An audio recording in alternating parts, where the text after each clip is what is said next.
Hi, everyone, and welcome to today's session. Today, we'll be talking on a landmark paper, DINOv3. So, as the name suggests, it's the third version of DINO. And this is really a great model where it tries to go beyond the conventional supervised learning. Like I'll explain more later. Supervised learning means taking an image and trying to learn from a human label, like cats or dogs. This approach is not very scalable because a lot of the images online, I think more than 90%, have no human labels. And it'll be very, very costly and time consuming to ask a human to label every single image you can find online.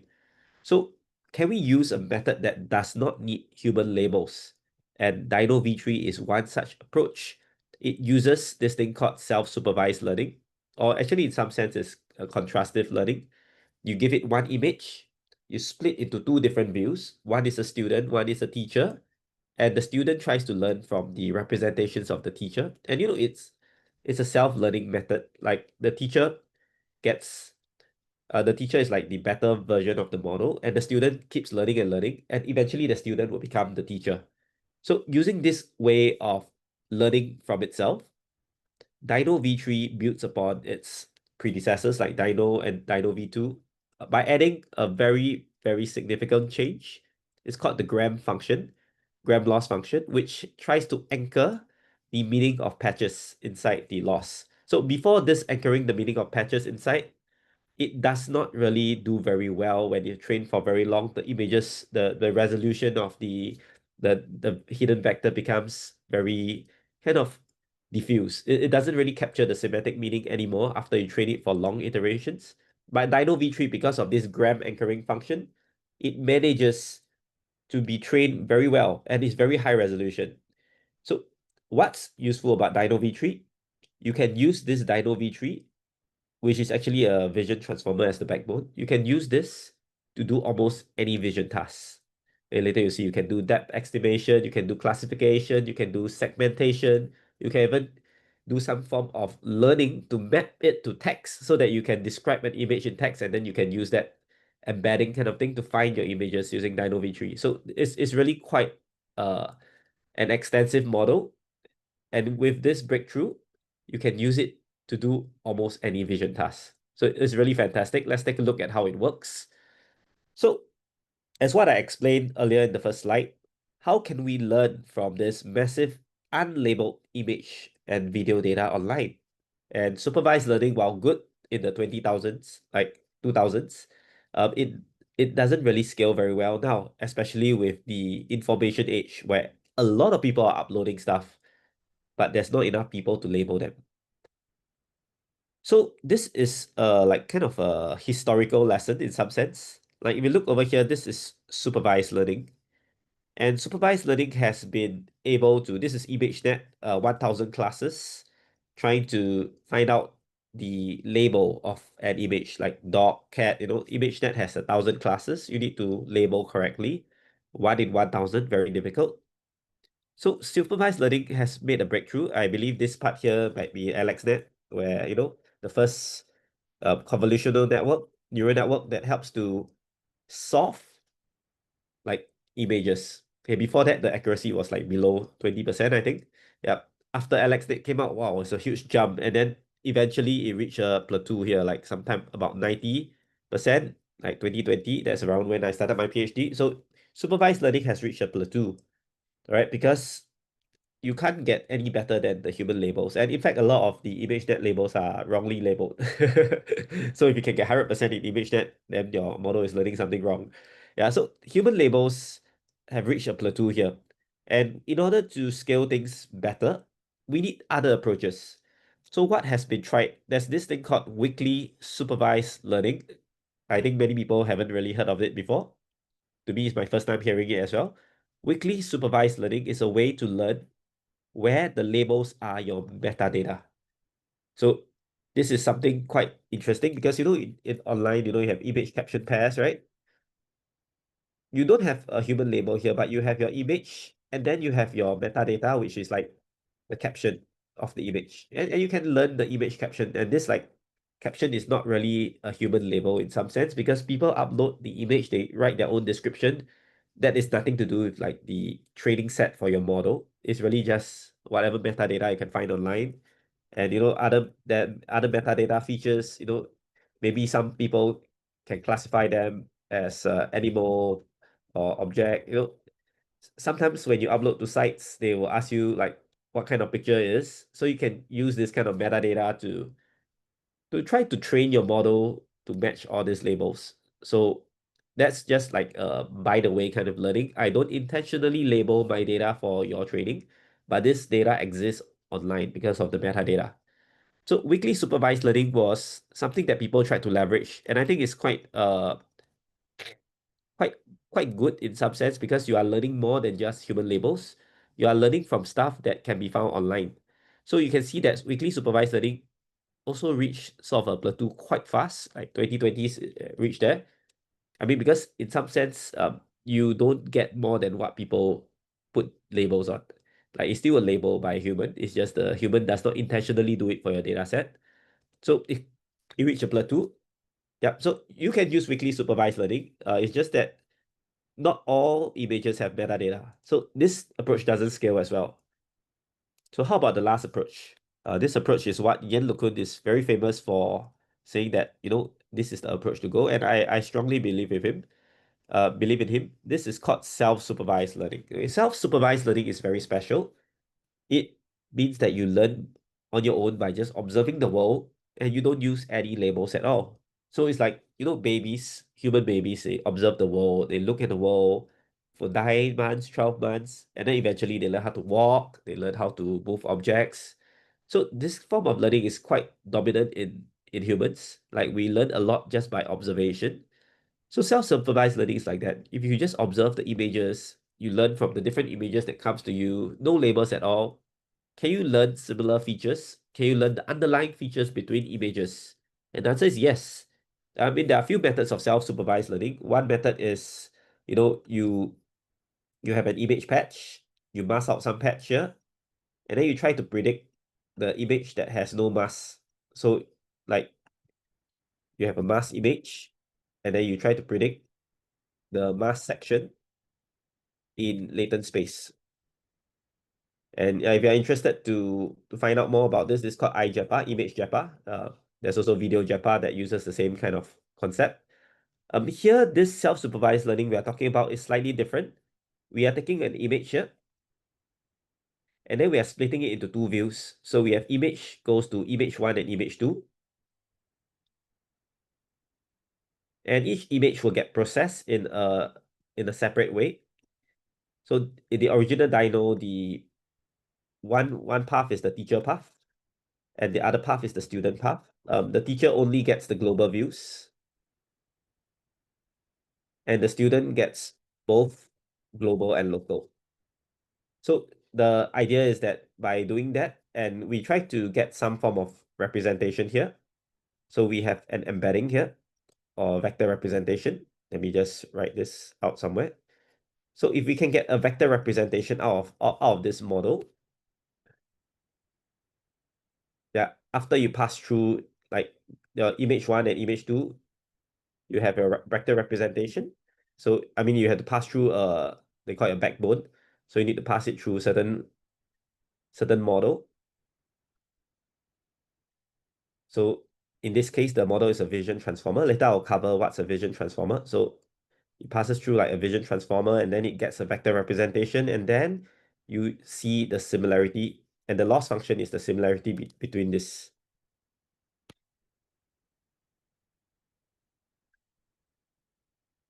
So for DINO, this was how it was done. DINO v2, they added more losses. Instead of just doing global and local, we also have like the student gets masked images and this one gets the full image. So in some sense, DINO v2, this is DINO v2. This is called the ibot loss, if you can look at the paper. In fact, they also use the ibot loss for this DINO v3. It's similar to what iJEPA is doing in some sense. It's just that we don't do the loss function in the latent space. We do the loss function in like, okay, I guess it's the latent space as well. I mean, you have a vector representation after your VIT, and then you actually pass it through another MLP to a multi-layer perceptron to kind of map it to a certain, you know, you map it to a certain output layer where then you do the loss function there. Right? So this is essentially, I guess, quite similar to iJEPA, except that we don't do the loss in the latent space. We do the loss in some kind of projected space. Okay, but if you ask me, actually both methods look about the same. Yeah, it's just about, you have two views. One view you give it some information, one view you give it alternate information, and you try to, using some form of contrastive loss. Actually, this is like contrastive loss. Using some form of contrastive loss, you try to match the features together. So it's like one image I translate to the left, one image is normal. So I learn positional invariance. So let me just draw out for you here. So if let's say one image here, one image I learn the ball is on the left, and then one image I learn the ball is in the center. And then I say, okay, both images are the same. So what have I learned?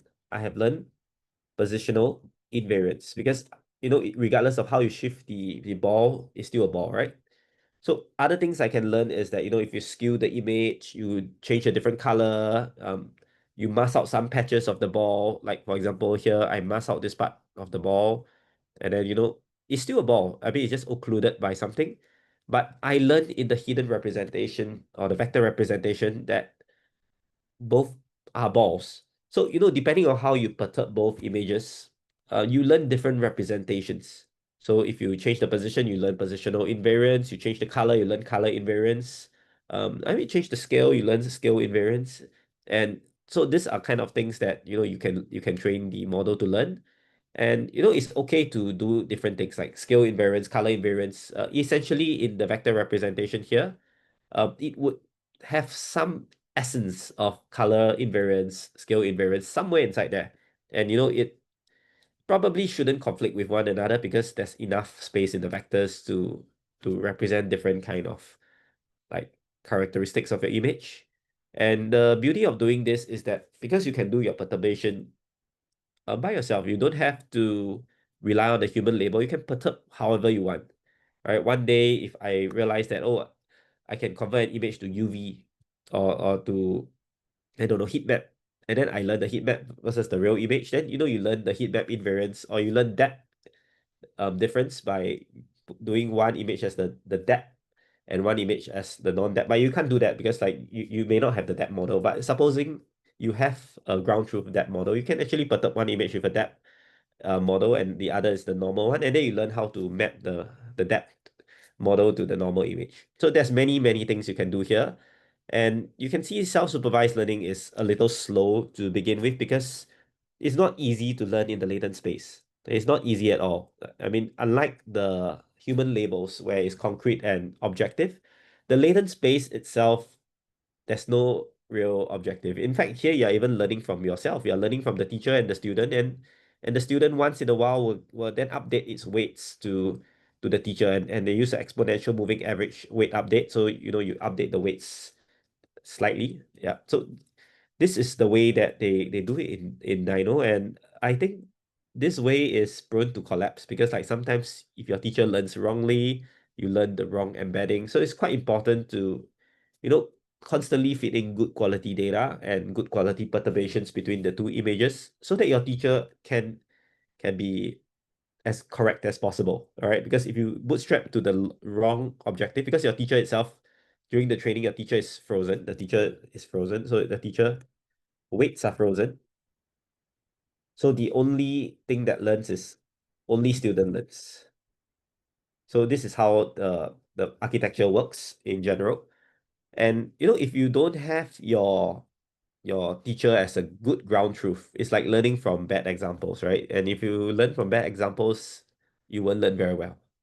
So it's very, very crucial for your data to be good, your perturbations for your image to be good as well, consistent, so that your teacher learns a good representation, your student learns from the teacher and then improves the teacher after a while, and both of them improve each other. So self-supervised learning is not easy at all. It's so hard to learn when you have no labels. But if we can unlock the potential of self-supervised learning, it would be groundbreaking. Okay, like this paper. Because with this, you can literally learn from any image online, any image, any video. right? You just need to perturb correctly and then you learn from it. And if you look at the performance here, the performance of a weakly supervised learning model, all right, at first, it's actually better than self-supervised learning. But look at this, DINOv3, relative performance, 33% increase, 34% increase, and 22% increase in like depth, tracking, and segmentation. So it is better. Self-supervised learning is better than weakly supervised learning now. That's amazing, right? So of course they didn't really show supervised learning. I think supervised learning is still a little higher in terms of the performance, but self-supervised learning is getting there. It if you look at the benchmark scores later, it's almost comparable to supervised learning on ImageNet 1K data, the accuracy for 1K.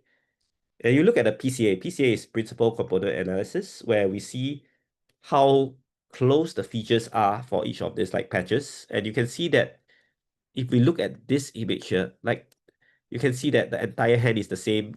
I use a different color. The entire hand of the cat, the paw of the cat, oh, different color. Entire paw of the cat is mapped as the same region, right? You see, even if the cat, the paw is like that, the ears are mapped with the same color, which means that the model itself in the latent representation already knows that these are features of the cat, like ears, eyes, and so on. And all this is done even without anyone giving the segments to the cat, like, hey, this is the segment for the leg, segments for the tail. No, no, nothing is needed. All you need to do is just learn from yourself with some perturbations, and that's it. You see, this is the you look at image D here. This is like the top-down view, aerial view of a city. You can see the roads are all mapped with the same color.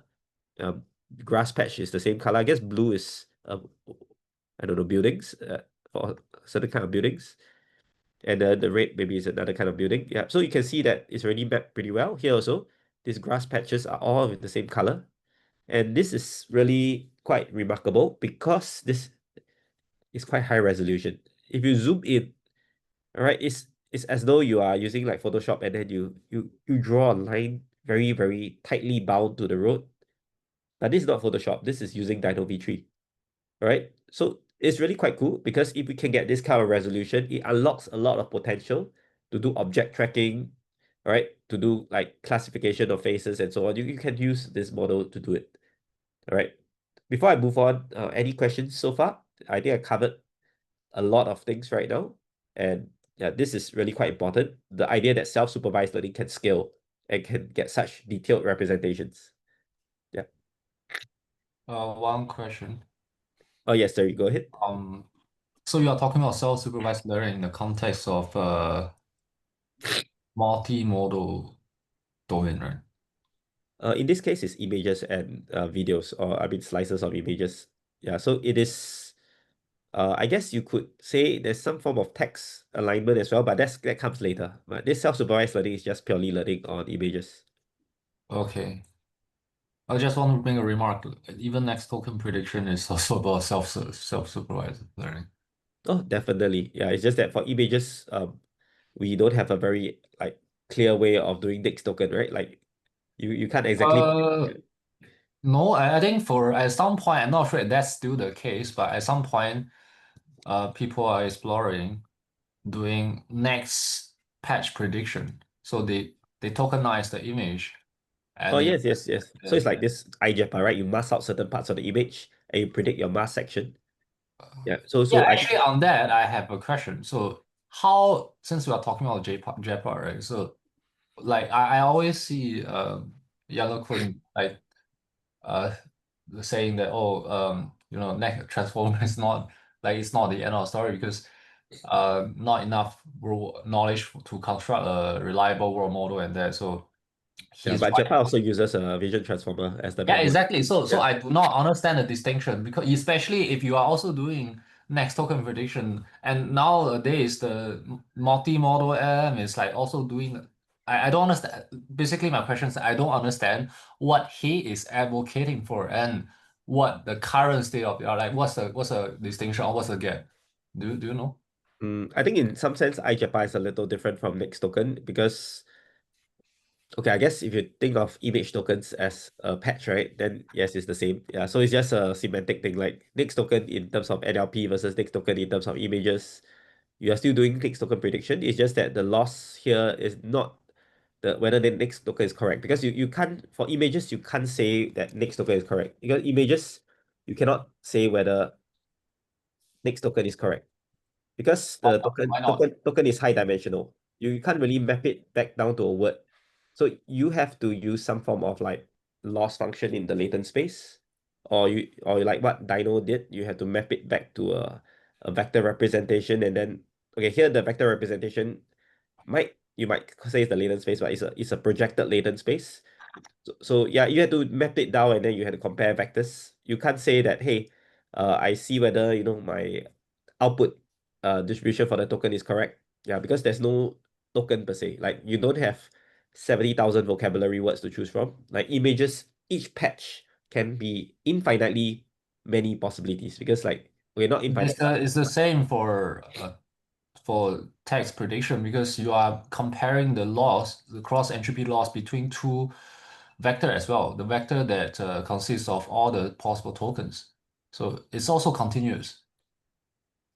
Yes, yes. I mean, your vector is, because if you look at the transformer loss, your output vector is actually class probabilities, like probabilities. Yes, but it's continuous because you are predicting the logits over all possible tokens. And in this case, I understand that image is continuous, but you are also comparing the cross entropy law. I think at least I don't know how, if that's how I implement, but it's also possible to calculate the cross entropy loss between two vectors, which represent the patch, that patch, the next patch of the image, right? Yes, it's possible to output the vector loss vectors for that patch, which is what iJPA did. They compared the Yeah, so differences. again, Yeah. so it becomes very similar. I can't tell I Okay, can't I tell. guess Mark Yan Lukun is saying that is that we kind of need ways to learn from data itself that doesn't require human labels. Yeah, but I guess in transformers they are doing the same thing. So Yeah, I it's think more or less the same. So he should be supporting transformers actually. Yeah. Because transformers is self-supervised learning, as you said, so it yeah, really gels well with what he wants. yeah. Yeah. Oh, sorry, and one more comment. So, I think so that's like you are predict that's to learn one single image, right?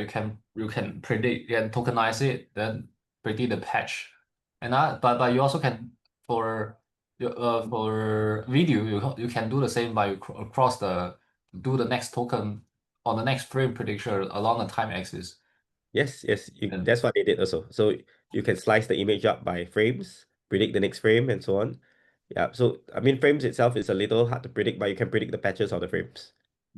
Like by predicting patches of frames, I'm not saying that you have like a token for each, like a number for each frame. No, no. You predict a vector for each frame, predict a vector for each patch, and then you see whether it's like similar. So I guess yeah, you can also do I mean, video is just adding another dimension to a single image. So you can use the same methods.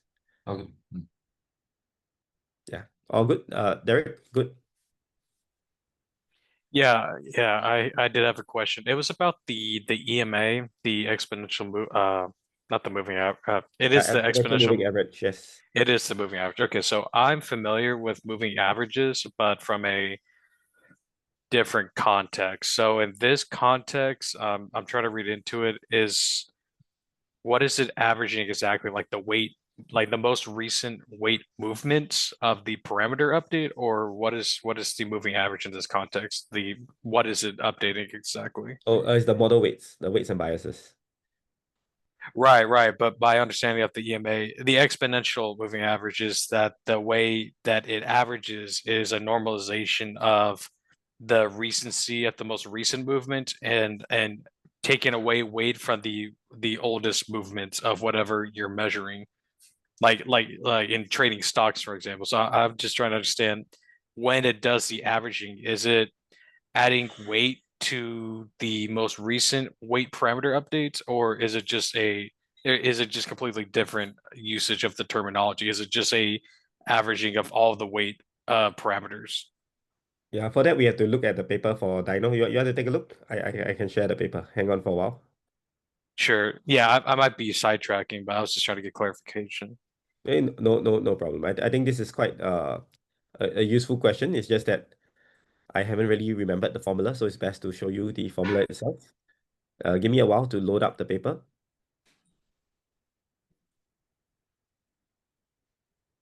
Okay, where's my exponential moving average? It's actually not, I think it's a bit different from the, okay, yeah, so it's like updating the weights bit by bit. So you can see this, the DINO, can you see the paper?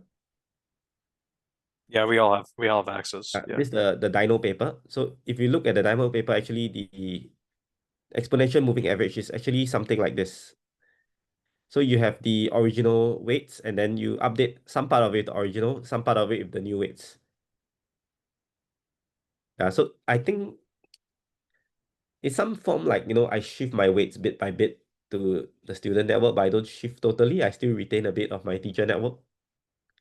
Like the C is the teacher network, the previous center, and then like this is my new weights. Theta T is this is the like So shouldn't it just be, I'm sorry, I'm not trying to like get crazy into it, but shouldn't it just be a moving average? Why the exponent, what part of it is exponential? I'm trying to understand. I mean, this is the update rule, so I I guess if you keep doing this lambda lambda, you have lambda square lambda cube over time, because when you update this, so if you look at you expand out the whole equation, you have some form of like lambda to the power of n theta t plus lambda to the power n minus 1 theta t minus 1 and so on. Yeah. Okay, But I okay. guess So if you expand this out, yeah, but the update rule is just like that. Yeah.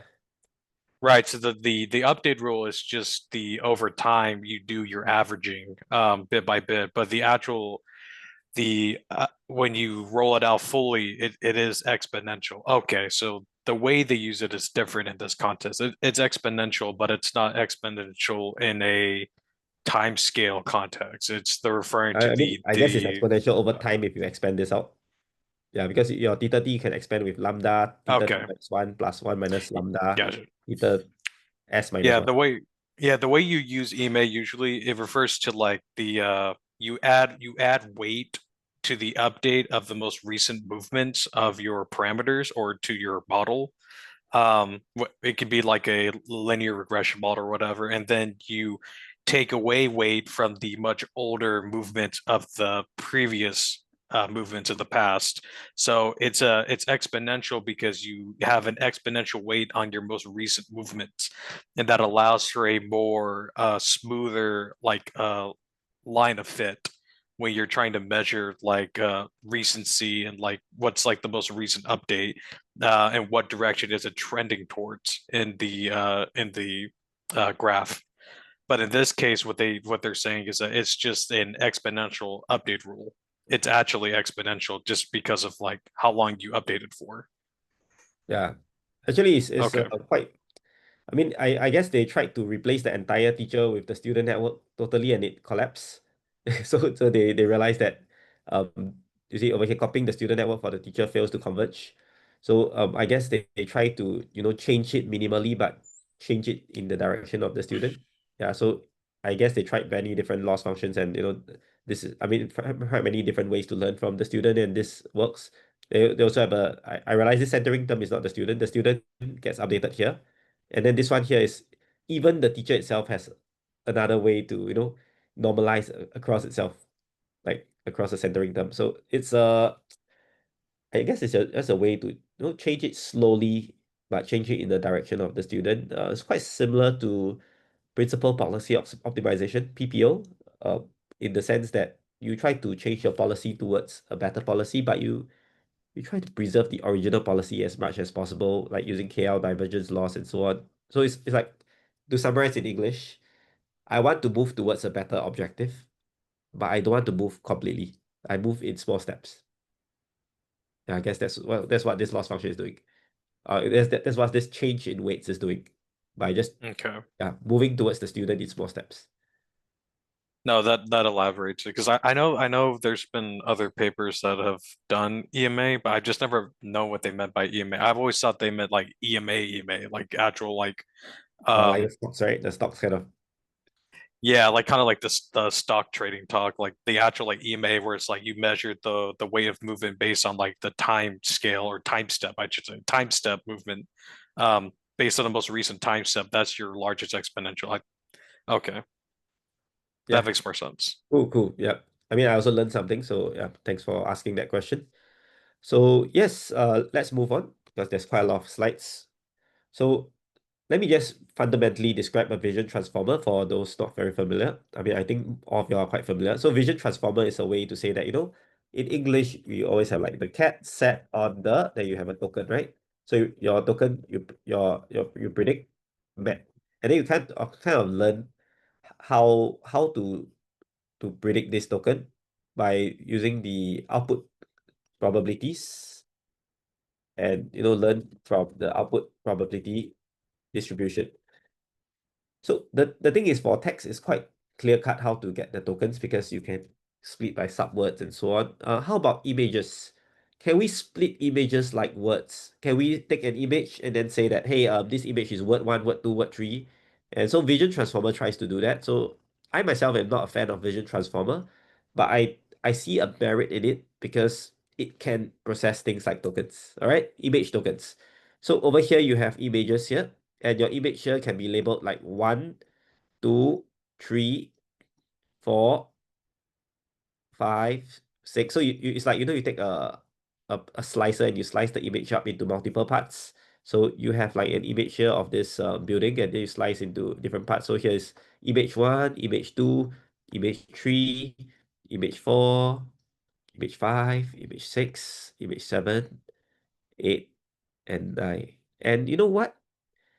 Each of this image could be given a token. So like basically each image is a token. Eventually you end up representing each image as a vector. So maybe this image, once you do a linear projection and so on, you get a vector maybe like 0 0.1, 0 0.3, 0 0.5, and dot dot dot.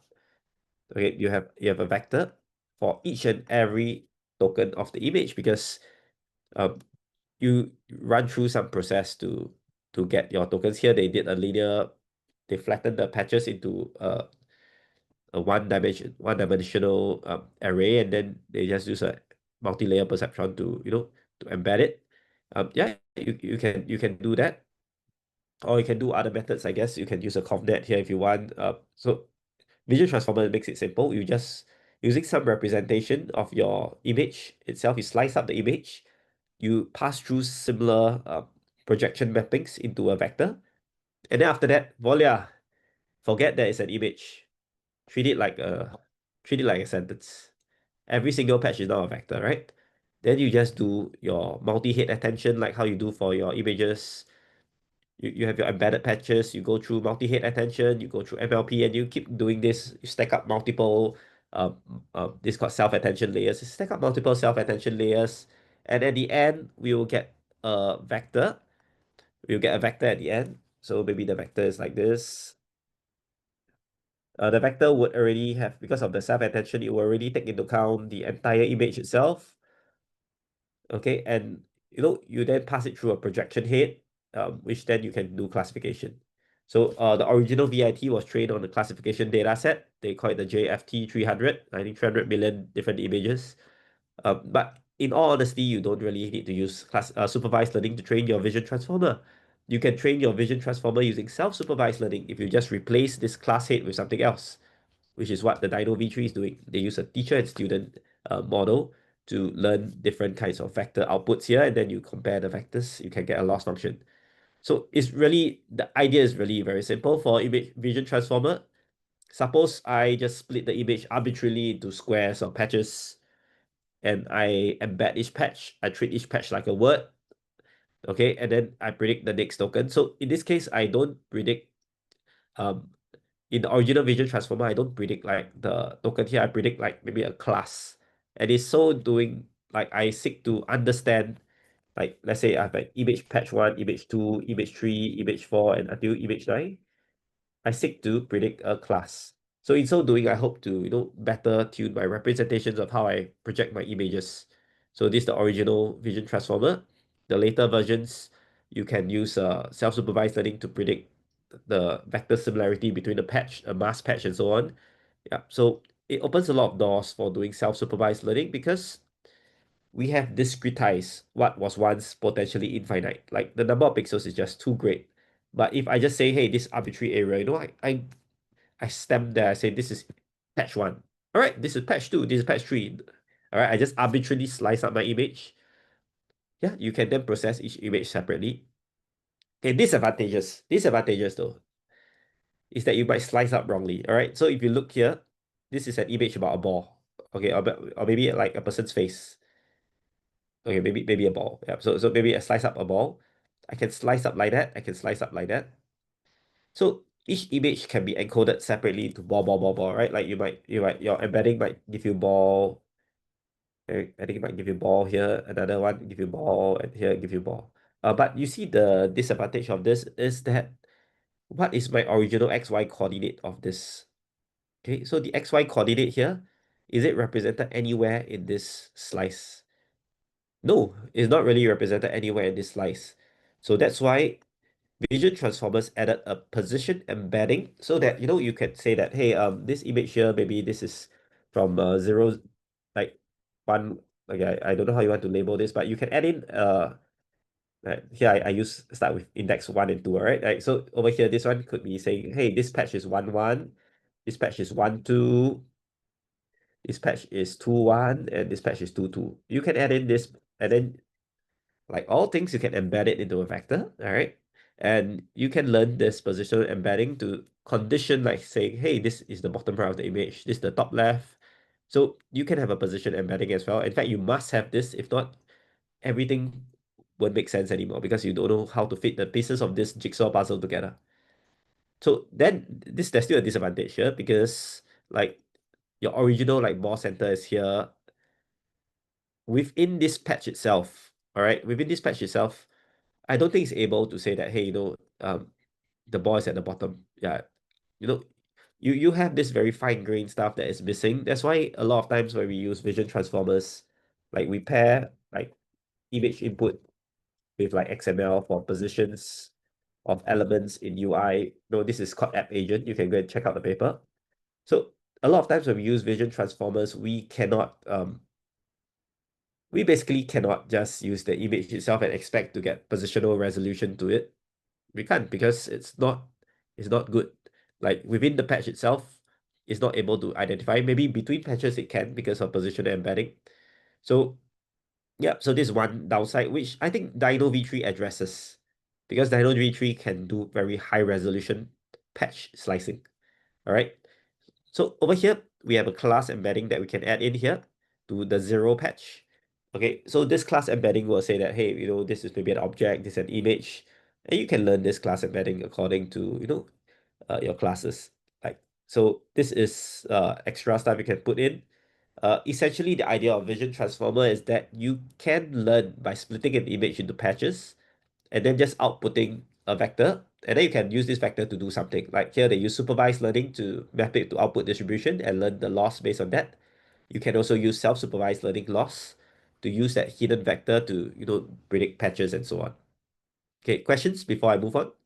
Because I think the Vision Transformer is quite important to the DINOv3 architecture. It uses this as the backbone for training. Okay, so for the Vision Transformer, this one will go to an MLP head, okay, which will use this for other functions. Okay, it's not a classification for so the classification is for original VIT. DINOv3 uses this for a contrastive loss. Okay, so this is DINO. Okay, so let's move on. So what's the benefit of doing self-supervised learning like this?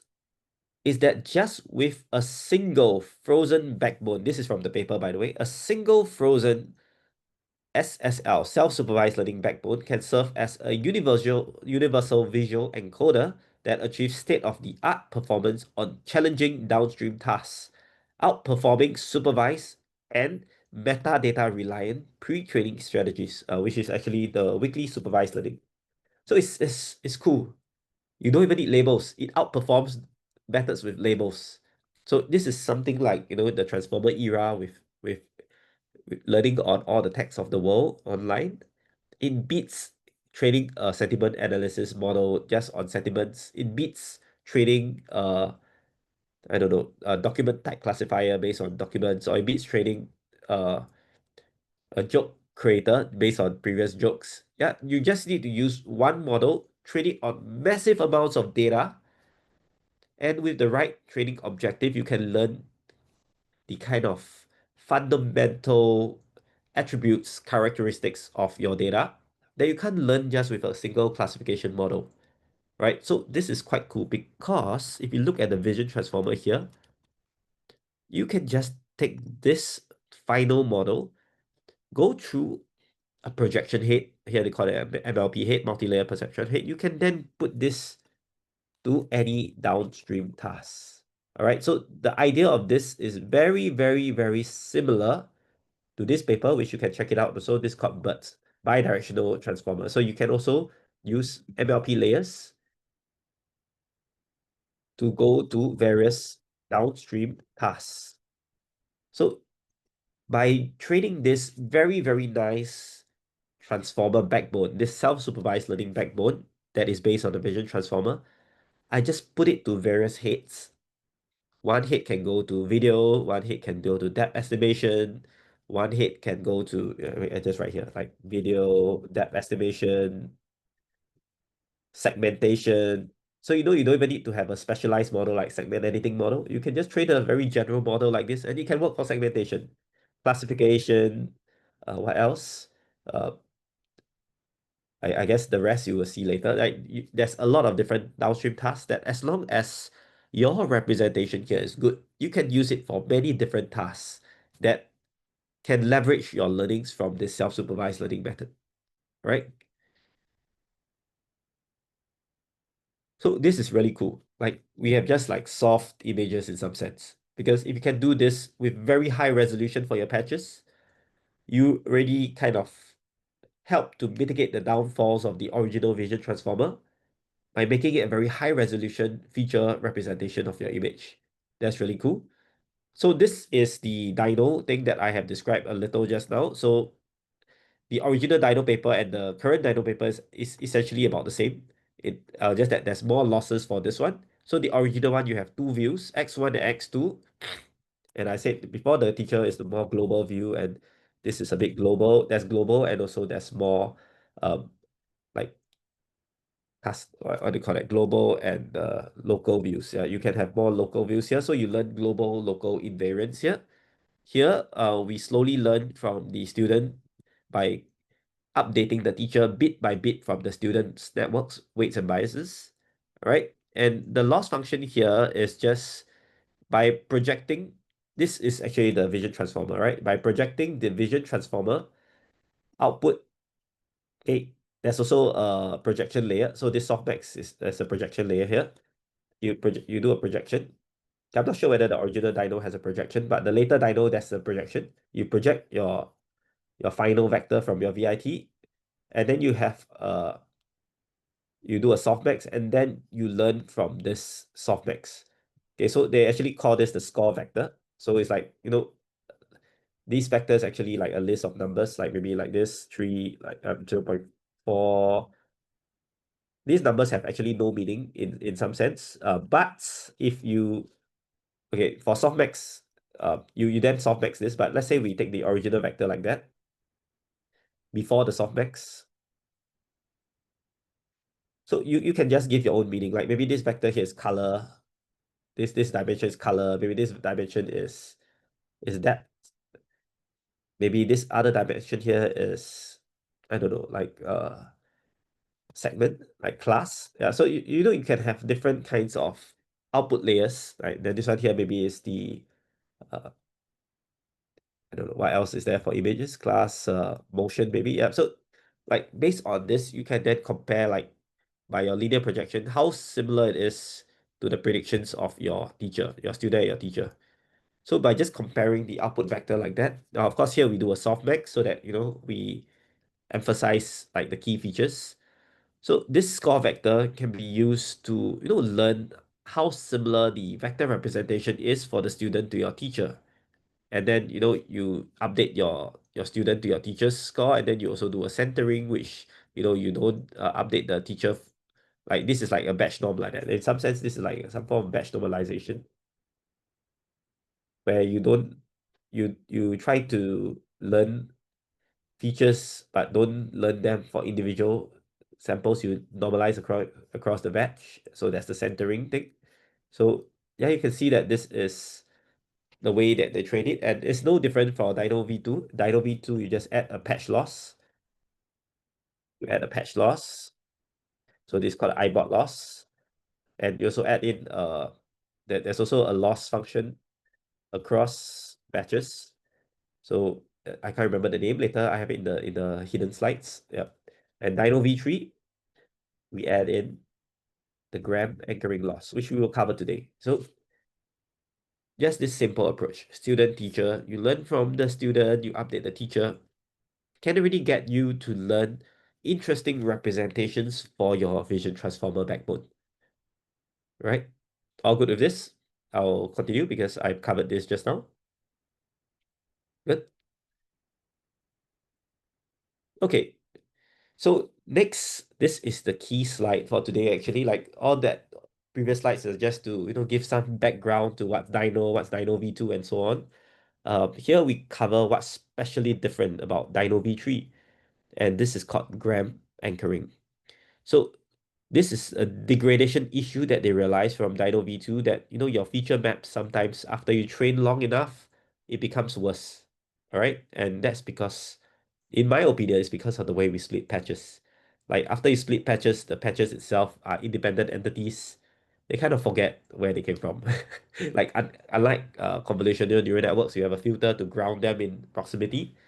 After a while, you don't have the proximity effect anymore. Like each patch of the image is treated like a separate word, and they just evolve on their own. So it's not very good. But gram anchoring brings the proximity back together, brings them back together. So it's quite cool how they use this. It's sort of like a filter in convolutional neural networks. You like force the model to remember that the patches used to be in one group, right? And not separate groups. So this gram anchoring is super cool, because of this, you can get high resolution of feature maps. Like, and it's really cool because it achieves, all right, the VITL model, okay, the patch proximity effect, right? How good the feature maps of each patch is. After you train it for a long time, it matches so close to the original teacher model, which is the model at the earlier time step where the patches are better. So we preserve the patch proximity understanding across time using this gram anchoring model. Right? I'll have some pictures for that later. So let's move on. So here just a quick like segue to just say that not just the model is important, the data set is very important. In fact, across time from DINO to DINOv2 to DINOv3, they have improved. Meta has improved the way they collected and curate the data. So you have a large amount of web images, went through moderation. You see, we don't want to initially, right? Like even for Llama, right? Llama models, they allow hateful content. They allow harmful, hateful content in training set and filter out later. Later in Llama 4, they filter out the harmful, hateful content in training set. So very, very important point. Your training data is very important. You don't think that you just train on everything and then you filter out later. Right? Some randoms of this content in the training set will harm the performance. So it's very important to do all the filtering, all the curation in the pre-training step. So they have an initial data pool of, wow, 17 billion images. All right. I don't think I can get that amount of images on my hard disk. All right. That's a huge image. They construct the image using some curation method. So here there's more specific method like hierarchical k-means. They use the previous uh, DINOv2 and cluster them into different kinds of clusters of data sets. And then they do some sampling algorithm to sample the data set to curate them into 1,689 million images that gives a balanced coverage of all visual concepts. Right? So after that, they do a form of data gathering by retrieving similar images to form different data sets for downstream tasks. So it's like all the video you use some for embedding to sample all the video similar data sets, images. For depth, maybe you sample all the depth ones. And yeah, so this is like more like fine-tuning for downstream tasks. Next, they also use public data sets like ImageNet V1, 1K, and so on to help to optimize the performance. So you can see that they train it on different parts. It's very similar to LLM training, very similar to LLM training. I guess because it's an LLM, it's a vision model. So step one, train broadly. Step two, train on specific downstream tasks. So this like covers how the data set is. And step three, train on benchmarks. So this is I guess a way to game the system, because like you train from very broad understanding, and then eventually when you want to test on your benchmarks, you just train more on that benchmarks. Okay, so I'm very skeptical about benchmarks based evaluation, because if you just train on the test set of your benchmark, your model can do really, really well, but the general capabilities of your model might still be affected. Like might not be as general as you think. So that's like Llama 4, for instance. So I guess in this case for images, it's a bit hard to go out of distribution. So it's still okay if you do that. But in general, if you look at the images from DINOv3, I think it's really very good. Yeah, I have still yet to try the model because I'm still waiting for my computer to be able to handle it. Yeah, so I'll go try it out soon. I do think that DINOv3, from at least from the paper, it looks very promising. So one huge part of it is data curation, like how they created the data set. Right? So if you look over here, this is an idea of how high res the model can be. If you look over here, like if they put one patch embedding here, and then they look at how similar the other patch embedding are based on cosine similarity, the brighter it is, the more similar. They pointed at one banana, and you can see all the bananas are out here. Okay, over here, they pointed at one, I think this is a grape. I'm not sure what they pointed at here actually. This might be oranges. Yeah, hard to see. This might be the oranges. Then over here, they pointed at some melons, and you see all the melons are together. So in terms of the understanding of your patch features, it's cool. You just point at one fruit and all the similar fruits come together. So that is really amazing. It means that it has learned quite well how to classify these fruits.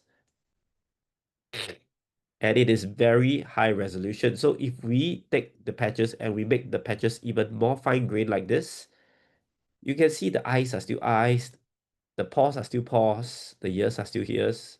It's really very cool, because this is something that will be very useful for like image tracking, object tracking, yeah, image understanding. Like you really know, rather than this very blurry blob that you have with like conventional techniques. This is also DINOv3, but you know you can do DINOv3 at high resolution. Like instead of having a very blurry blob, you can have very high resolution images because your patches are much smaller. And this is really quite cool. Like you can use this for a lot of downstream tasks. And this is the key thing that led them to the gram loss. You see over here, if you take the input image at 200K training iterations, like your ship is still a ship, right? And all these things are grouped together. The flower is still grouped together, these petals here. But you see, as you progress through the iterations to like 1 billion iterations, look at this. The patch embeddings become horrible. Like suddenly the petal is similar to other things around it, and you start to lose the kind of understanding of your image itself. So it becomes very noisy, and it affects the downstream tasks if you train it too long. So ideally, we want to preserve something like this, but we want to train it for longer to learn more things, but we want to preserve how the feature map looks like for each patch as we go across the training iterations. So how do we do it? Add in a new loss term. Add in a new loss term that preserves the meaning of patches at an early stage of the model. So quite cool. You just need to do something like that, and you ground the whole training pipeline to make it as good as it was at the beginning, but you allow for continued training. So that is the gram anchoring loss. So let's take a look at the gram loss. All right, so the gram loss is the key thing that separates DINOv3 to DINOv2. So this minimizes the difference in feature space that is anchored to an earlier iteration of the model. So what they do is like this. So they enforce patch level consistency by having a gram matrix. And this gram matrix is like this. You have XS for the student and XG for the teacher, I believe so. Yeah. So what happened is your student itself, each of these X is actually a P times D matrix, okay, of the features. So what this means is that your XS looks like this. In my XS, I have different patch. So this is patch dimension and this is the matrix vector dimension. So each patch, like for example, if your image has four patches, patch 1 for your image will go here. The representation will be here. So it's like a d-dimensional matrix of vectors. And the matrix will look something like this. 0.1, 0.3, minus 0.4, and so on. So you have d different dimensions here. So the red color one goes here. Maybe the next color is like green color. Let me just color it for you. Green color is like here. We'll go here. And then the next color would be like pink color. Pink color would go here. And the last color itself, maybe orange, or orange color one will go here. So essentially you have a list of patches, P times D. You just do a dot product by itself. All right, and then you end up with a matrix. All right, so when you do this thing itself, you end up with a kind of understanding of how similar the patches are to each other, right? Because it's something like a self-attention in some sense. Like you essentially group together the kind of how do I say the features itself. Later I'll show you the other diagram. Like you compare the patches representation with each other. You do that for the student and you do that for the teacher. You get a certain matrix at the remaining, and then you just take the difference between the two matrix using L2 norm. So this is essentially how we encourage the teacher's understanding of the patches, because you do self-attention across all patches. I mean, it's something like self-attention. You compare this self-attention matrix with the student's self-attention matrix, and you force the student to have a similar matrix to the teacher. And in so doing, you incorporate patch level understanding of the teacher to the student. So, in real world terms, when we want to teach someone something, we teach them logic, we teach them um, descriptions of things. In the machine learning world, to teach someone something, we teach them gradients, all right? Or we teach them loss functions, that when the loss function is 0, it means they have learned something, all right? So we want the loss function here to go to 0. And then in so doing, your gram matrix, or rather I mean, gram matrix, or the feature understanding matrix will be similar for both teacher and student. So we want to impart the understanding of patches at an earlier training run from the teacher to the student. Okay, let's do a deep dive in terms of how this is done. So you can see like this is updated every 10K iterations, similar to how we do the exponential moving average as well. All right. So how did we do this? So this is the gram matrix, right? X transpose. So I asked ChatGPT to come up with some description because I was lazy to type it out myself. So given a set of P patches operates in dimension D, you have this P times D matrix. And then your gram matrix itself is just this matrix multiplied by the transpose, all right? Which will result in a P by P matrix, where each element Gij is the dot product or the cosine similarity of your patches of patch I and J. So you have a self-attention in some sense matrix, and then you want the self-attention matrix for the teacher to be the same as the student, right? So by the way, this is a very cool feature. Just do some promotion here. Okay, I'm not affiliated to them in any way, but I use AlphaSive. I went to the PDF. You just take the archive paper and then you change to AlphaSive. There's a chat with paper mode. And then you can just ask it questions. So it has helped me significantly in preparing today's materials as well. Like I ask it different questions. What's PCA? What's grand matrix? It answers those questions. And it's not bad because you can choose your model that you want. And I mean, of course, you need to check, but here, it looks correct to me. Yeah. So this is the grand matrix. And let's take a look. Okay, so this is I found this at one of the research papers, and I really like this a lot. Here you just change the dimensions. Here instead of nh times nw, you make this d feature vectors, and this nc is the number of patches. So you can see that this is like d, and this is p,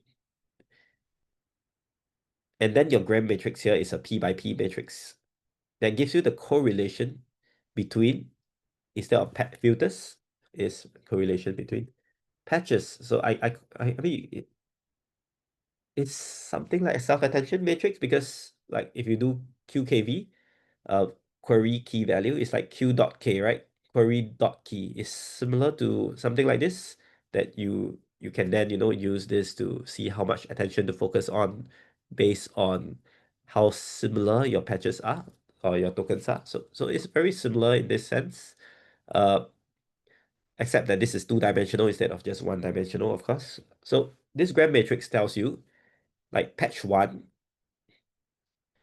you then do a dot product to patch 1, 2, 3, 4, and 5. So like if you look over here,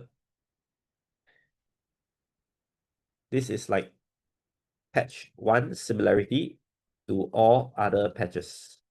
So you can expect that, if you do a similarity matrix to yourself, like patch 1 to patch 1, you'll get a cosine similarity score of 1, right? Yeah, so essentially this is like, you will have a, like, I can't remember the math term for having a row of ones here in the diagonal, but yeah, you have an identity kind of matrix kind of thing here, and then all the rest of this cells here are just how similar patch 1 is to all other patches, like patch 1 to patch 1, patch 1 to patch 2, patch 1 to patch 3, patch 1 to patch 4, and patch 1 to patch 5. Yeah, so the math looks hard, but actually, essentially, it's just a similarity matrix. And then if you look down here, you have patch 2 goes, how similar is patch 2 to the rest, how similar is patch 3 to the rest, how similar is patch 4 to the rest, and how similar is patch 5 to the rest. So graph matrix, very useful. There's this paper that was done some time back, style transfer, neural style transfer. They transferred the um, Van Gogh style painting to another arbitrary image, and they also use the gram matrix. So gram matrix is quite useful for computer vision tasks. Here we want the feature similarity of our teacher to translate back down into the student, and so we learn the gram matrix directly by having a gram matrix loss, gram anchoring loss. I mean, it's not too hard to figure it out. Like if you want to do any loss in machine learning, all you need to do is just you just need to take your target, and then you take your prediction, and then maybe you just do a L2 norm. All right, L2. I think the 2 is at the bottom or top. 2 is at the bottom, I think, yeah. So you just do an L2 norm of your target to your prediction, and you get your loss function. So you target and then your prediction. So in machine learning, if we want to learn something, force the loss to be 0 for the prediction error. So essentially, I've taught you all to be machine learning engineers already. Yeah, you want to create a loss for style loss. You take your target style, you minus your predicted style, and you take a loss. You want to know classification loss, you take the target minus the prediction. Of course, in some sense, you might need to use a softmax loss, so it's not exactly a linear term here. So use whatever loss that you need to learn how to predict your target. So here we use a gram matrix loss to force the student to be as good as patch prediction as the patch similarity as the teacher. So you get to preserve the benefits of the patches still knowing where it came from at the beginning before it goes off to become individual entities. You pull them back together. You say that, hey patches, you are all together. You as a flower, all this flower patch, you are all a flower. Remember that. Don't forget that during your training run. And essentially that's what DINOv3 does using this loss function. it pulls them back before they all become independent entities and evolve in separate ways. This is my gripe with vision transformers. Like the patches, you don't really get the semantic meaning anymore after you train the patches because they all become a vector and then the vector might be different and they evolve differently. This grand matrix loss anchors them back to the original patches of the original image. And I love it a lot. Like this like the solution to VIT, having independent patches and yet the patches still remembering their origins. Yeah, I like this a lot. Yeah, grand matrix. Yeah, this is a very significant breakthrough in image feature representation. So questions or comments? Yeah, I think this is the time to discuss. Not a question, more of a comment. I mean, if the grammar matrix is working at the vector level, or maybe I'm misunderstanding. So the patches, what it does, it's semantic similarity, and it does the P by D matrix. Is the patch a vector also? They're both vectors, or right? Each The patch is pat. a dimensional D vector that, when you do your patch embedding, you can get that embedding as a embedding D vector once you transform your image patch into a linear embedding. Gotcha. Okay, so in this context on the matrix, the P is the embedding vector, and then the D is the dimensional vector. Am I get Each or D is the embedding vector. So like if you look here, this okay? D itself is your embedding for patch 1. Yeah, patch 1 has this like maybe D vector is like 1024. You have 1024 numbers here that embeds your patch 1 as an embedding vector or your latent state. Gotcha. Gotcha. Okay, so it's really a stack of embedding vectors. Really, it's not really like a matrix. Well, it's a matrix, but it's a stack of embedding vectors. Okay. Yeah, so it looks complicated, but actually something's wrong. Okay, let me erase everything. Try to go back.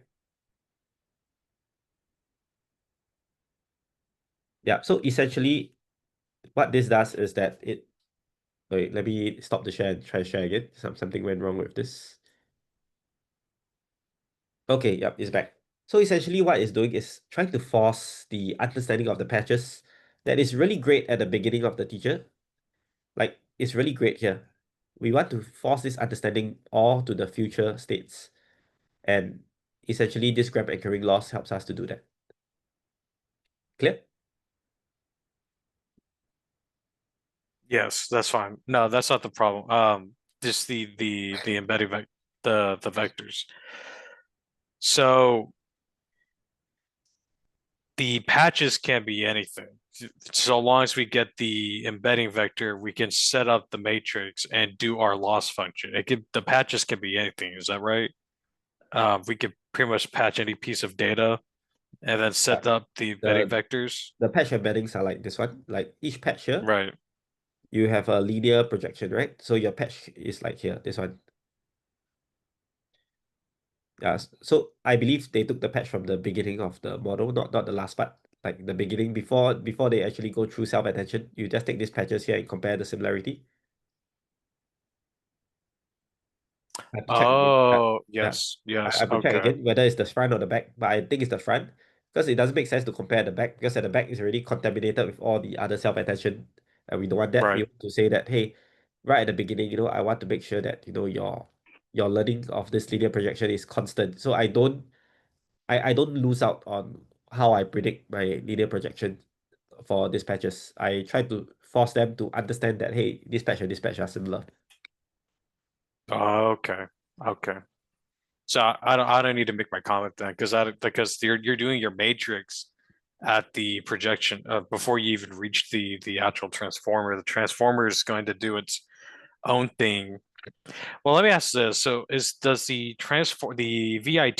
VIT have its own latent space based after you do your gram matrix, or Oh, this grand are matrix the is not in the VIT. This is a right? That's what extra. I'm saying. That's what I'm saying. That's what I'm saying. So the VIT, will it have its own lane space after you do your gram matrix transformation and you do all of your semantic similarity, or I should say your convergence between student teacher.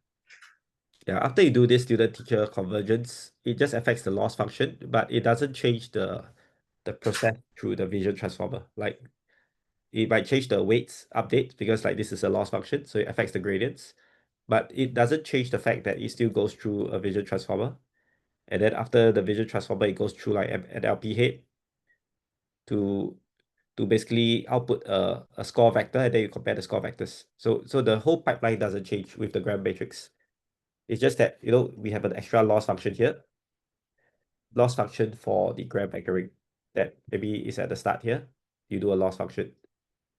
Yeah, Right, it's and the that paper again where they get the patch from. But if I were them, I'll take from the top, the front layer, because the back layer already have the self-attention modules which kind of contaminate vectors to make them similar to one another, right? So I'll take the patches from here. Yeah. okay. Yes. I understand the pipeline better now. Thank you. Yeah. So this is how they train it. They train with a score vector to compare with a teacher-student model. So like this is like teacher and student have a similar model but different weights. And then after they train this whole thing, they have a separate MLP that you can train to fine-tune it for downstream tasks. So like here you have a separate MLP here. So this is the fine-tuning. So you can have an MLP here that goes to downstream tasks. Each MLP head goes to a different downstream task. And you know, these tasks can also include like mapping to text. So it's very, very general in terms of how this can be done. Like you can map to text, you can do depth estimation, you can do classification, but all using this same backbone that you have learned. Because this backbone is very rich with semantic content about what kind of properties of images are useful, like color, depth perspective, depth perception, and so on. Yeah. Okay. Yeah, no, that elaborates for me. Thank you. No problem. Yeah, it's a confusing thing because like this DINOv3 paper builds on the work of many similar papers before it. So in order to understand this paper, you need to look through like 10 to 20 papers to understand it. Yeah, so I spent quite a bit of time reading through. But it helped a lot. Like I understand it better now. Yeah. So yeah, I encourage you to read through the DINO v2, DINOv3, maybe also read through vision transformers. Yeah, because you can understand better how all this is done, like their thought processes. Yeah, but I covered most of it just now already when I was talking through. Yeah. All right, so it's quite cool, you see. Even though we apply this gram loss after 1 million training iterations, it repairs the damage of the semantic features drifting off because individual patches might learn different things. You see, okay, this is the different kind of data sets here. Like with the LREF, which is the refinement step with the gram anchoring, and L high ref, which means that you split into higher resolution patches. With the LREF and L high ref, look at this. The high ref goes back here. Okay, even surpasses the original. Look at that. The original here. The low ref is here. High ref goes higher in terms of the output matrix. This is the minimum intersect over union IOU score to see like whether you get the right segmentation or like bounding box, right? So object that you have accuracy. So you can see that with LHREF. Wow. You see, the original training will plateau. Okay, not for this. This one still goes up, but most original training scores will plateau. If we don't have the gram anchoring loss, the accuracy will go down because your patches you become very spurious and have a lot of error terms. But if you ground it with the gram anchoring loss, it goes back to the start of the training. And if you ground it with high resolution loss, which is the even finer patches, it goes up. So the question I have is like, can we go up even more by having even finer patches? Right, we will discuss this later. So it turns out that training on high resolution images helps a lot with understanding the image, all right? And I suspect it's because when you slice into patches, you lose out the information of each patch, right? So if you slice into finer patches, at least you don't lose out that much information. Your each patch can still encode something meaningful. So this is my theory behind why this works. All right. Higher input resolution is better. You can see the gram. Okay, if we do a resolution times 2, okay, almost everything improves. Okay, except this baseline. But you see this image that 1K, the labels can be wrong. So you know you treat this score slightly. Actually, it's about the same. right? And where you put your teacher, 200K or 100K doesn't really matter, but 1 mil is too far down. Don't do 1 mil because by the time you learn from a teacher at 1 million iterations, the damage is done. So we need to take the teacher from an earlier iteration and force the student to preserve the semantic similarity of patches at an earlier instance, right? So you can see this, the input, we have a patch of 256 patches or 512 patches. It preserves the original input pretty well. And same thing for the birds here. Like you can see that the patch representation, if we have higher resolution patches, is much better than lower resolution patches. So that's why if you train on images, you train on ImageNet, it's higher res. You learn better than training on Cypher, which is like lower res. Right? So resolution is very important. And if you can make your training images of higher resolution, split your patches into higher resolution patches, in general, your performance is better. In fact, they found this out in the DINO paper also, that having patches that are more finely sliced leads to better performance, but leads to lower throughput, which means that you take longer to process the image because, more matrix multiplications and so on. But in the future, when compute is increased, it shouldn't be a matter to split the image into more patches. Yeah, so we mitigate the drawbacks of a vision transformer, but still preserve the good aspects that you can slice it into tokens for processing like a transformer, right? So this is gram matrix. Having a more high resolution patch helps a lot more with the gram alignment. Using this helps to improve feature maps, as I mentioned earlier. So you can see with high ref, you can see, wow, the flower preserves pretty well. Sorry, without high ref, it's like that. With high ref, it's like that. So in some sense, this is like some idea of like DINOv2 versus DINOv3. Which one do you like better, the top or the bottom? Yeah, maybe a show of hands. Who likes DINOv2 version better? Okay, no one. DINOv3, do you like the feature map better? You can raise your hand or something. Okay, yeah. So everyone likes DINOv3 better, right? I agree. Look at this. Like you preserve so much information about your salmon and everything. Like, of course, over here we don't really have like these are still a bit blurry, but at least like for example the ducks here, wow, so clear. The otters also looks quite good. And this is a huge thing. I mean, of course, this is not perfect yet. You can see that, we still haven't been able to take the fried chicken and everything and preserve it well. But in general, there is... Oh, actually, no. It's done correctly. You know why? Because they are referencing this red dot here. So ignore what I said.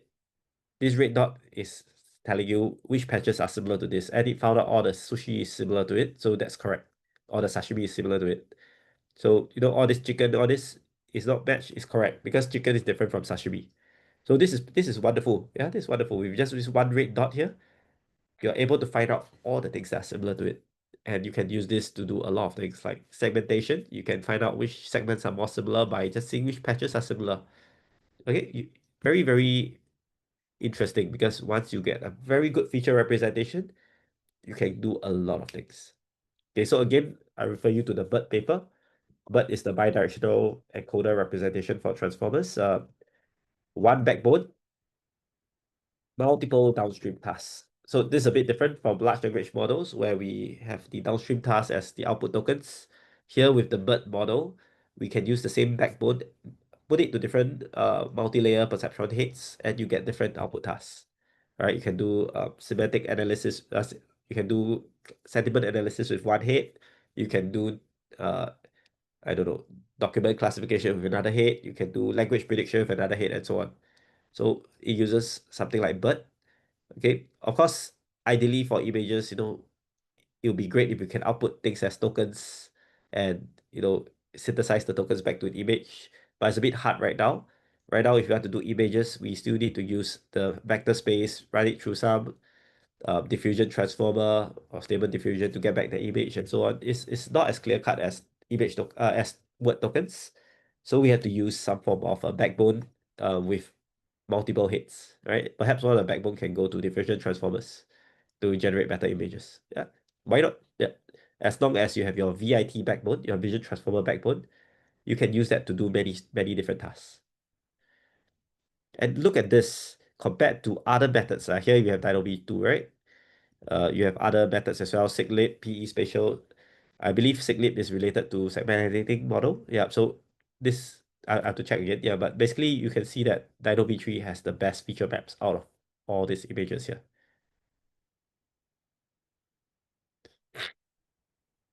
Results. Okay, I'm going to cover this very briefly because that it's just going to be DINOv3 is very good, right? So what is it good for?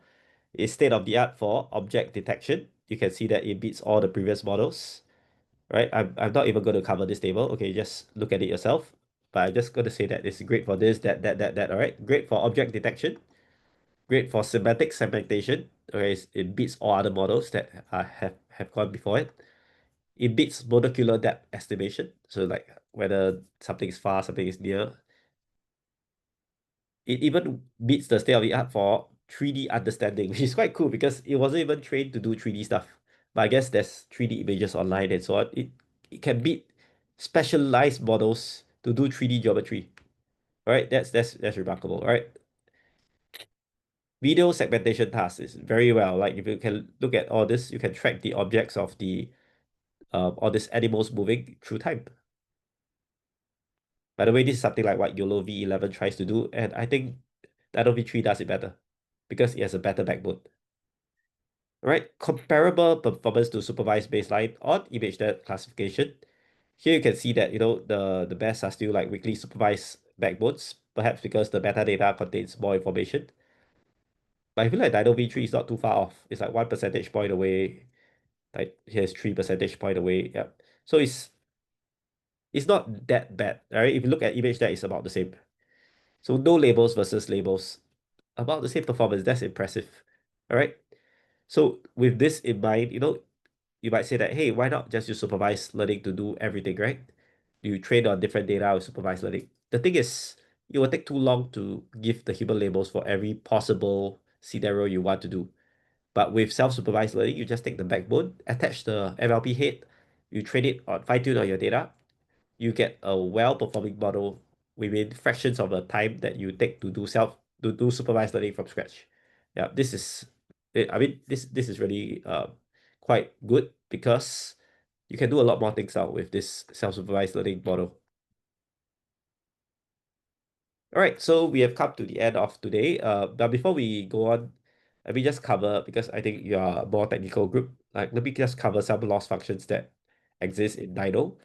So as we saw earlier, the teacher-student loss, you actually have this prototype scores that I talked to you about just now. You learn the distribution by using a softmax loss. All right. So this basically tells you how similar your scores are for the teacher to the student. All right. And this comes from the VIT. They say they come from the class token. So basically this comes from the, like, because if you look at VIT, the output of VIT goes to a class predictor head. So basically this is coming from the output of your VIT, and then you pass it through MLP and get this loss. All right. So this is the image level objective. You also have a patch level objective, which is the DINOv3 loss, where they added in a masking. So they mask some of the input patches, and then you try to predict the mask patches by making the prediction be similar to the teacher. So basically, we want the student to learn how to read between the lines, all right, read between the patches and try to predict patches. So yeah, you can use patch level objective in a self-supervised learning way. All right, there's the ibot loss. Then there's also a batch regularizer. That's the collier regularizer that tries to encourage a uniform span of features within a batch. So this is the loss here. So it tries to minimize the distance between any point of the batch xi to any other point. Yeah, using this distance kind of variable. So there's a collier regularizer. It tries to, I mean, if you think of it in some sense, it tries to make the prediction or try to make the pipeline for each sample be as uniform as possible. So, you try to avoid outliers in some sense. And this all happens because we split things up into patches. You know, your patch, you don't want it to be processed too differently from one another. So you try, so it's like very funny. You are giving the image model, you're letting the image model break free with all the patches, like VIT, like, hey, you're telling each patch, go ahead, patch, you are free to do whatever you want to do. You are independent unit now. Okay. Patch is an independent unit. But we try to have losses to make sure that the patches remember where they come from. So these losses come from like the gram anchoring loss. You have the ibot loss, which is like the patch masking prediction loss. You also have this colio regularizer. This is a within batch process patches similarly. I guess this is something like, you know, you don't want the model to respond too strongly to one particular outlier. You want it to go like process to learn across the batch uniformly. Yep. So it's like a bit of an oxymoron or ironic. Like we want patches, we want tokens, but we want to constrain the tokens. We don't want them to go haywire. Like it's like in the LM, you have your tokens, the cat set on the map. You also give positional embeddings. So while we let the LM go free, you know, we actually embed each of these tokens with a position embedding, and you know, we try to say that, hey, you know, remember your position embedding. Like we put them inside here. Okay, we don't really have very, very strong stuff like this in, I mean, in transformer training, but for images we need to have it because the image, the way that you embed your patch is more diverse than how you can embed your tokens for LM. Yeah, so we kind of need to let the tokens be independent, yet remember their origin, like in terms of their position. So this is just some training techniques to regularize that. I think the Collier regularizer is doing something similar actually to prevent outlier patches from dominating the training. So of course, all this is my own interpretation of it. It's not really stated in the paper why this can really work. Well, I think they stated one line, but I can't remember what they stated there. Yeah, so this is something interesting to think about. Like we want independent tokens. We want to learn from self-attention from each token. But we still need to bear in mind that the tokens don't come from anywhere in the sequence. They come from a fixed place from the original image or sentence. And we need to honor that. Yeah, we do that in the positional embeddings. And for the image pipeline, we also do that in terms of additional loss functions to try to make them remember, like especially like the gram anchoring loss. Okay, so these are a bit more technical. So the loss function contains the DINO loss, the original DINO loss, the mask prediction loss, and the collier loss, which is the batch regularizer. And for the refinement step, we add in the gram loss. So, you know, it learns to respect semantic similarity of patches that it has already known at the beginning of the training run.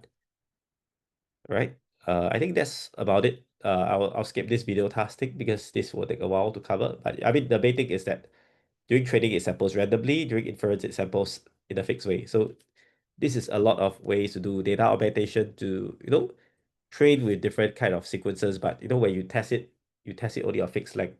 So same thing for spatial stuff. You do random patches, but during testing, you do fixed patches. So this is just some way of creating more synthetic data in some sense to train your model. All right, just some food for thought. All right. We also do this in transformer training, like we train on random sequences of random sentences so that you don't predict the next token. But at test time, you know your token is fixed, like the sequence is fixed.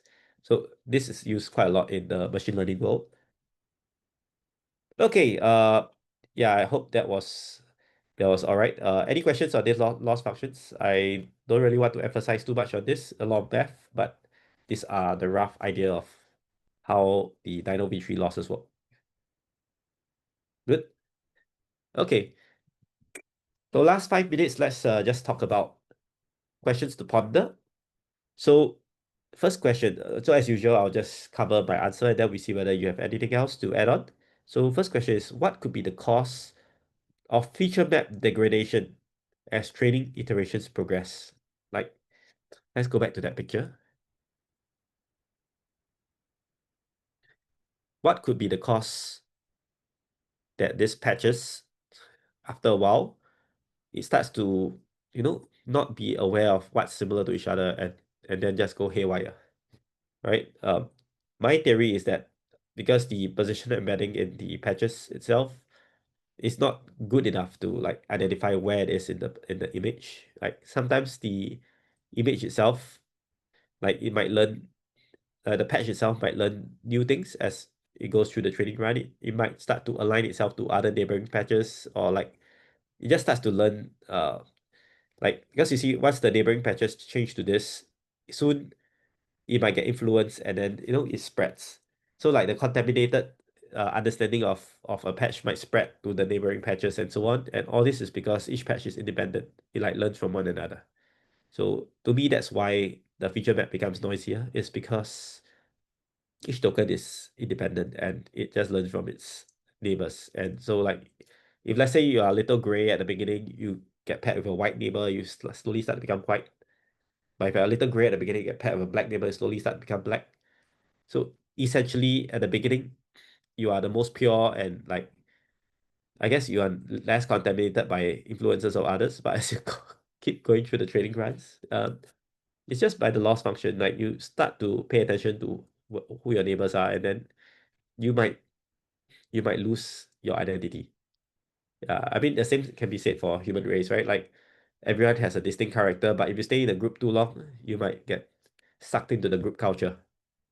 Yeah, but we need to remember who we are individually at the beginning, like before we get contaminated with the self-attention, or like before you pay attention to your surroundings and get influenced by them. Other comments, like why do you think the patches can become noisier as the training carries on? Yeah, that is open-ended, by the way. There's no real right or wrong answer. Yeah, just food for thought. I do think it has a lot to do with the lack of loss function. I think the loss functions, if you can't just throw loss functions, like random loss functions, you do need to have like context oriented loss functions that serve a true purpose in deepening the model's grounding. But I do think a lot of it has to do with the loss functions and the ability to ground the model properly um, in context of its objective as it's doing its training run. I think earlier models, like earlier DINO models, and when you look at their training runs and you look at the feature maps they develop, I think the reason they're so, and I think it actually proves my point here. You see how noisy, or you can go back to the original slide we were on. Yeah, you're good. Like you see here, like the amount of noise that's building up in the image is similar to that other slide, that the slide you were going to go to is similar to that, like the other models. Like you see here, yeah, you had it right here. Like you see here, you see how noisy it is. I think a lot of it has to do is the lack of grounding that these models have. Like they don't have a very good grasp of how their feature learning should look like via loss functions. They don't understand or grasp how grounded their learning function and their learning objective should be. So they just go all out, and your patches start to fly all over the place. They start to, like you said, they start to infect each other. They just go all out. It's bonanza. Um, it's just chaos, right? Because they're just maximizing their learning objective. They're not properly grounded with different loss functions that take into account different grounding concepts, right? You call that like grounding ideas, right? Like the matrix, or The gram matrix. the gram loss function, gram matrix loss function. The whole idea behind this loss function and adding it to the neural networks training regimen is to ground the model in patch similarity. right? So that as it goes through training iterations, it doesn't lose track of itself. You are further grounding the model on what it's supposed to be focusing on when it's learning. So I think a lot of it has to do with that, is choosing the right loss functions and adding further and further loss functions to the training regimen so it has a deeper context, what it needs to learn and what it needs to accomplish within its creative scape of, training and feature development. Yeah, very, very good. Yeah, I think that more or less answers it. Like, you need to ground it with something, and this gram matrix is something to ground it in. Yeah, and each patch if left on its own, it might just maximize its own objective and forget the group. Yeah, I like that response. Yeah. Yeah. My whole point is basically you need to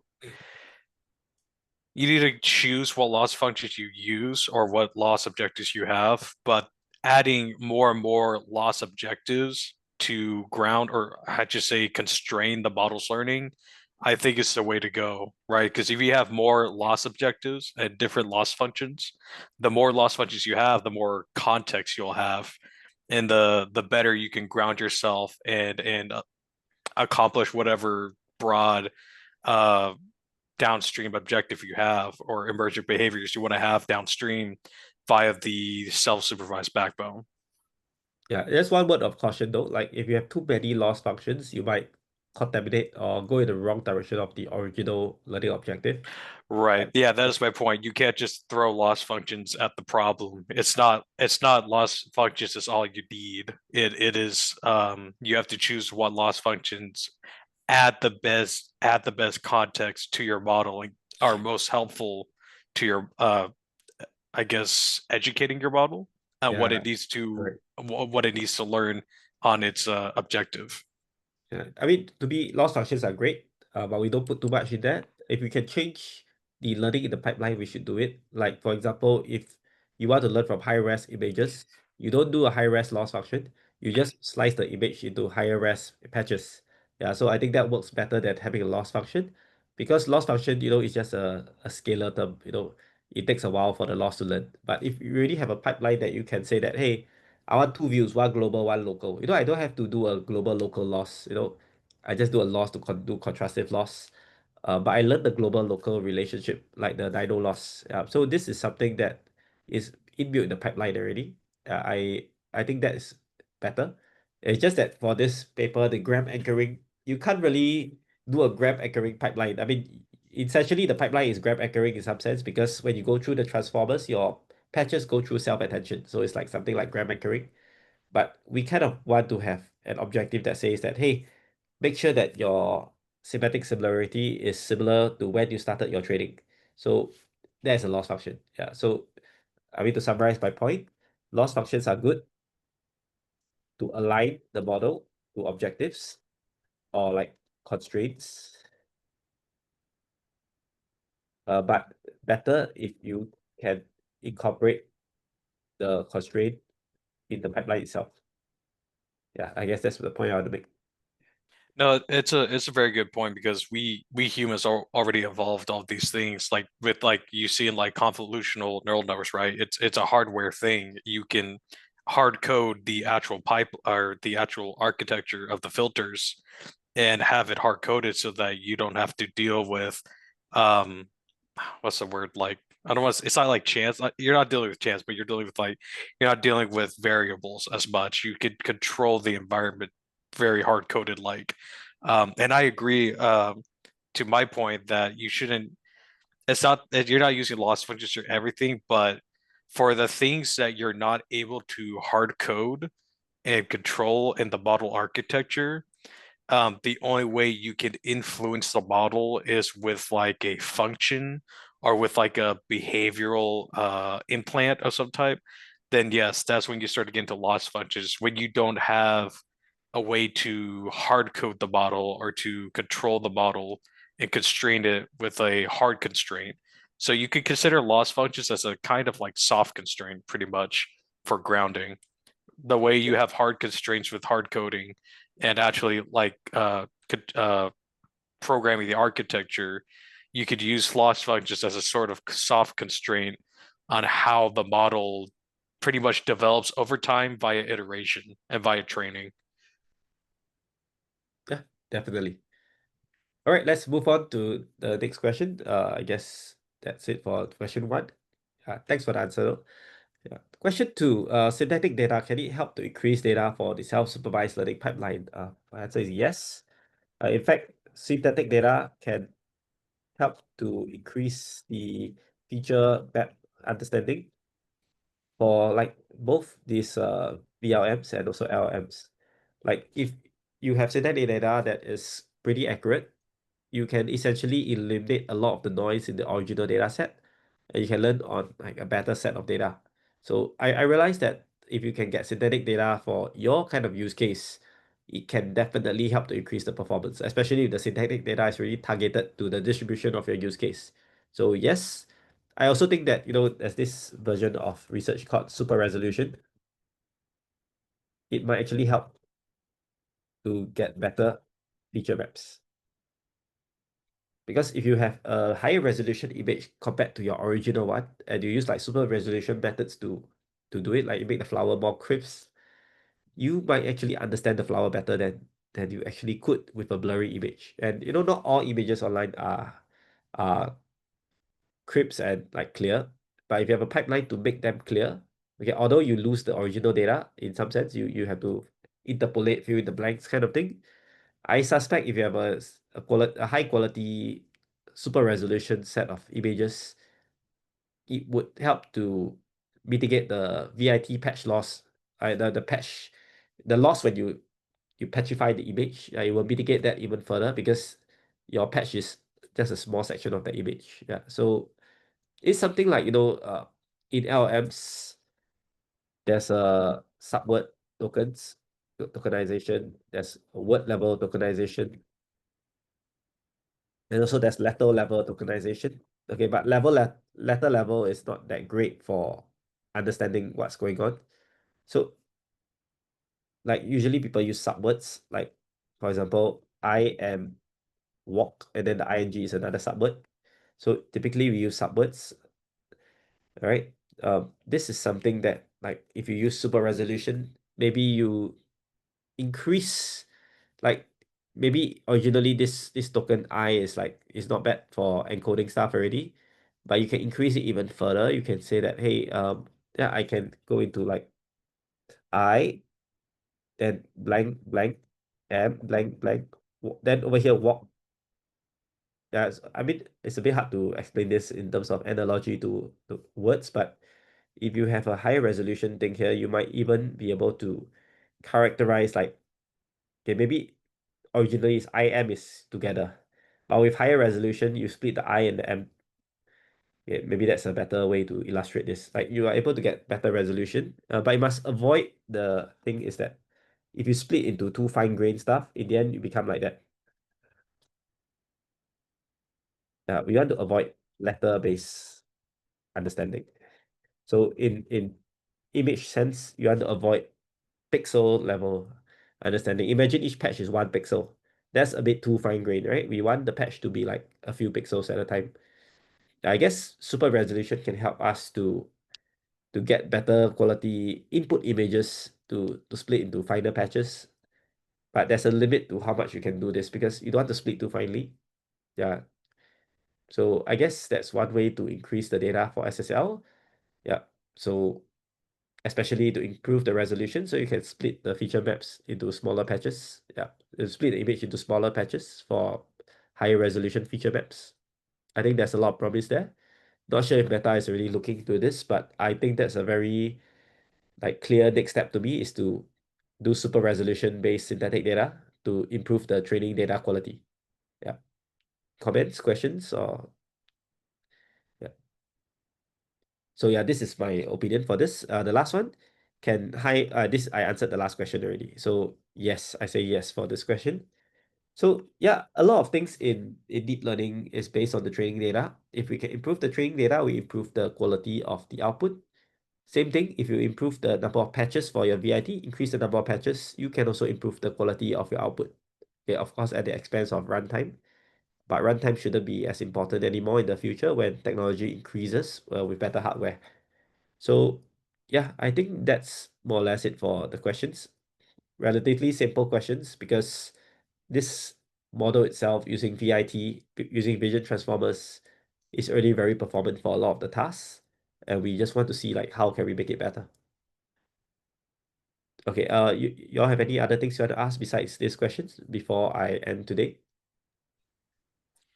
In the paper, did they state the exact parameters and reasons why they chose the patch size that they did for the resolution?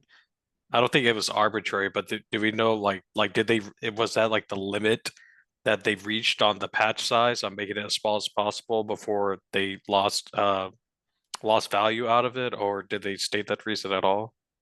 I don't think they stated it, but I guess in the DINO paper they did explore patch sizes. They said that they can lower the sizes, but they did mention that it takes very long to train if you make the patch too fine. So I guess in view of training time, they have an artificial limit because they Ah, okay. So the limit isn't actually based on the model, it's actually based on the computation. yeah. Okay. As far as I know, I don't think it plateaus the performance gain for smaller patches. Yeah. Okay, so I think you're right. I think once we get past the hardware issues, we could actually start seeing some real results out of this. That's actually pretty Yeah. interesting to But I keep think in once you mind. reach a certain point, it will plateau because, like, when we go to subwords to letter base, you don't want to reach a point where an image become letter base and then you lose the semantic meaning of that patch already. Like it becomes a green pixel and it doesn't mean anything. Yeah. So Uh, there's a trade-off there. yeah, I'm sure there's a limit, but it's interesting that we haven't reached that limit because of the actual hardware issues. It takes too long. We don't have the acceleration for it. So I find that fascinating. Yeah. I'll go and check again on the DINO paper. I remember that they didn't have a plateau effect. Yeah, but I'll update again if there's any. Yeah. So yeah, I think that's all for today. All good. I'll do my conclusion now if all's all right. Okay. So yeah, thanks for sticking through. We extended a bit, but I think today's DINOv3 is really quite interesting because it shows us how to use a single backbone. Right? Over here, we just use a single backbone. Here is a vision transformer. We use a single backbone and we just trained it on some contrastive loss to, make it match the vectors, the scores we try to match together from a teacher to a student. And just purely by just doing a teacher-student training, updating the teacher once in a while using exponential moving average, it kind of learns how to do like global to local kind of understanding. It kind of knows how to do like patch uh patch occlusion and like full image kind of understanding. Okay, occlusion is spelled wrongly. So yeah, so this is quite interesting because you can just give it various loss functions and in fact you just add in like a gram anchoring loss and it can preserve semantic similarity of patches at early part of training run. So there's a lot of improvements of DINOv3 that helps to make the vision transformer a better model to learn with. Because when we use patch-based slicing, we might slice away important information. And by making it anchored to the earlier semantic information, by making the patches more fine-grained, more smaller, we help to improve the understanding of the image as tokens. And I think this is a very viable training paradigm that can scale up. And the most important thing is after you do all this training, which needs no labels at all, you can just simply take your vision transformer model and just run it through output pipelines that, you just run through another MLP head. You can output it to various pipelines here, various downstream tasks. And I think that is amazing because you can just train once and use it for multiple outcomes. Yeah, this is essentially what a transformer is doing also.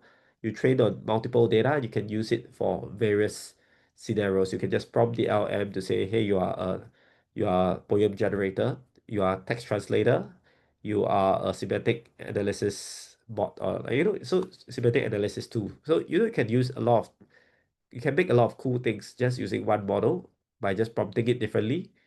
Here in this DINOv3, you use the same model, you just put different output hits. And this can be summarized in this. a single frozen backbone can serve as a universal visual encoder that can do many downstream tasks. So it's very promising how these models have evolved. I look forward to using this in like video creation, image creation, classification. I look forward to using this in various practical vision-based systems. I think it will only get better. So it's quite cool to see it being so high res already.